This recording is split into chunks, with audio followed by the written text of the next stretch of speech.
末日必囤的5种终极主食不是大米，第一种能储存50年。你以为末日储备只要囤够大米白面就万事大吉了？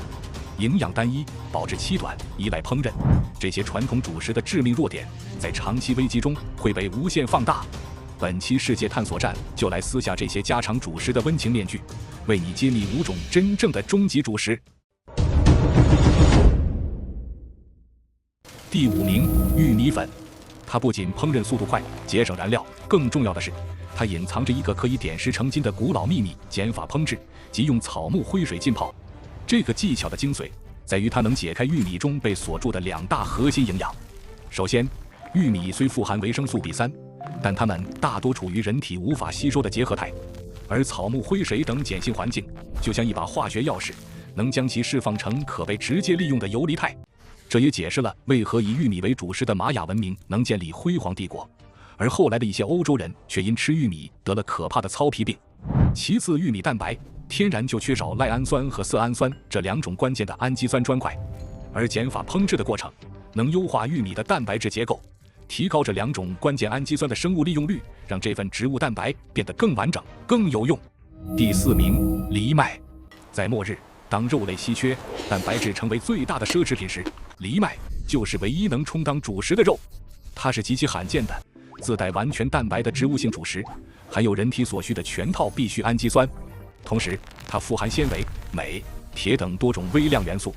这意味着即使在最糟糕的情况下，只依靠藜麦这一种主食，你也能在很大程度上维持身体机能的正常运转。第3名，荞麦。我们推荐储备的是带壳的荞麦，那层黑色的外壳是它天然的防腐剂和防虫盔甲，大大延长了其储存寿命。作为碳水化合物中的优等生，它慢释放的特性能为你提供最持久、最稳定的能量。但它最硬核的是，和其他谷物不同，荞麦的生长周期极短，最快只要60至70天，而且对土壤要求极低，极其耐贫瘠。这意味着，在末日后的第一个春天，当别人还在绝望时，你已经能亲手收获第一剂救命粮，这才是真正的赢在起跑线。第2名，燕麦米。我们说的不是那种一冲就烂的即食燕麦片，而是只去掉了外壳，保留了完整胚芽和麸皮的燕麦米，或者仅仅被粗切成几段的钢切燕麦。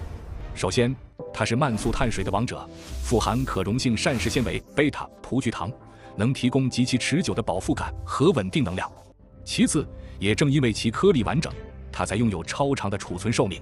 与被打成薄片、表面积巨大、极易氧化的即食燕麦片不同，完整的颗粒能最好的保护内部健康的脂肪，使其保质期能达到前者的数倍甚至10倍以上。最后，想要最好的释放它的营养，最佳方式是隔夜浸泡。睡前将燕麦米与水或牛奶混合，放入冰箱冷藏。第2天早上只需加热几分钟，就能得到一碗口感软糯、营养完全释放的完美燕麦粥。第1名，小麦粒。大米，特别是白米，虽然能放很久，但它的胚芽已经被破坏，营养单一，而且是死的。而一颗完整的、未经碾磨的硬红冬小麦颗粒，它的外部有坚韧的麸皮作为盔甲，内部则有一个完整的、活的胚芽，处在深度休眠状态。只要你能做到隔绝氧气、隔绝湿气、隔绝光线，它就能对抗半个世纪的时间。而且你只需要一个简单的手摇磨粉机，就可以随时将这些休眠的石头研磨成最新鲜、营养最全面的全麦面粉，用来做面包、面条、饼干。更神奇的地方是，在危机过后，当你想重建家园、恢复生产时，这些储存了50年的小麦粒依然可以被你播种到地里。它就是你手中重建农业文明的火种。